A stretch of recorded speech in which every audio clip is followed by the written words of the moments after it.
sitting on his bed, anxiety and fury etched on her face.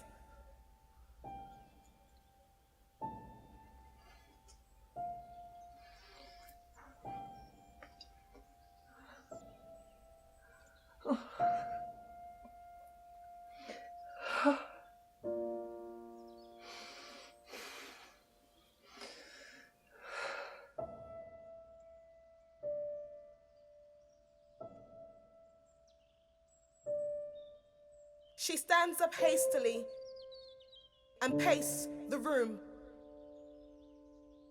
in her house.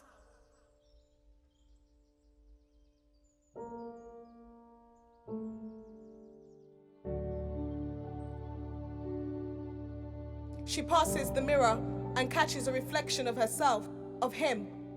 Her nose, his mouth, her ears, his eyes, her forehead, his hair. Her reflection was him.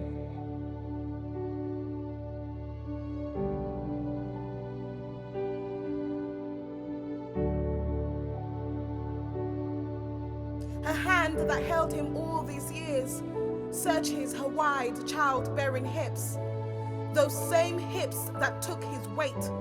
Her stomach, her womb, which protected him for 9 months. 9 months, 2 weeks to be exact. How could this be?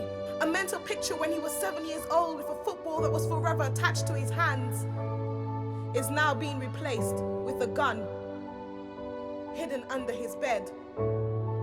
Looks like forever seemed relative, right? She would love nothing more but to be ignorant, to turn back time. Wish she never entered the room to tidy the mass of clutter under his bed. Now she has no choice but to confront it, to confront him.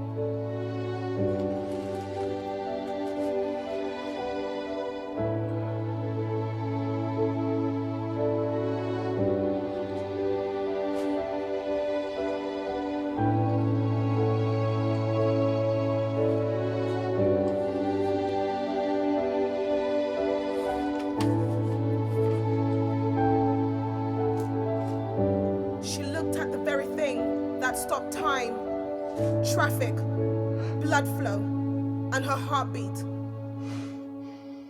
What could have possibly possessed him? Where had she gone wrong? She feels the weight in her hands and she slowly caresses it. How could something so small hold such power, cause so much pain?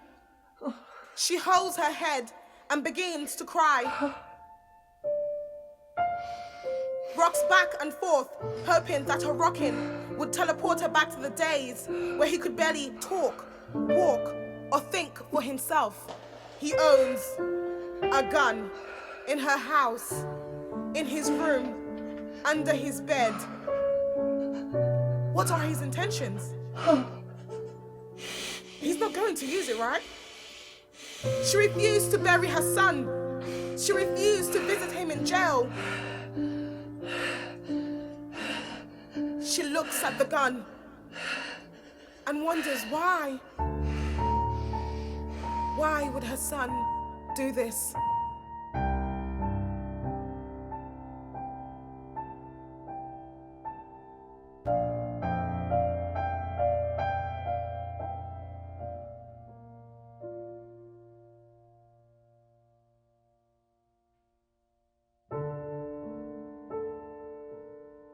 The door burst open, the distance between mother, son, and the gun.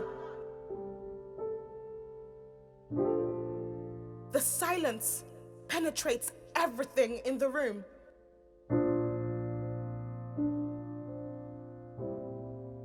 He looks at his mother, pain and confusion engraved on her face. Looks at the gun that has never been fired as far as he knows and sees nothing but a piece of metal that's already causing pain. He looks at his reflection in the mirror and sees his mother. He owns a gun in her house, in his room, under his bed, in a trainer box. She slowly rises from the floor, and even though he towers over her,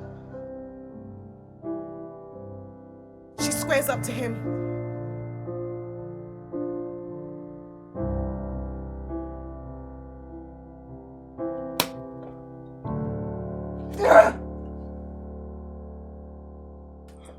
Looks him deep in the eyes and holds his face in her hand. Tears creating a small stream down her face, and says to him, "You will not be one of them. Not today. Not tomorrow. Not ever." And she falls into his arms, holds him tightly, and does not let go. Not ever.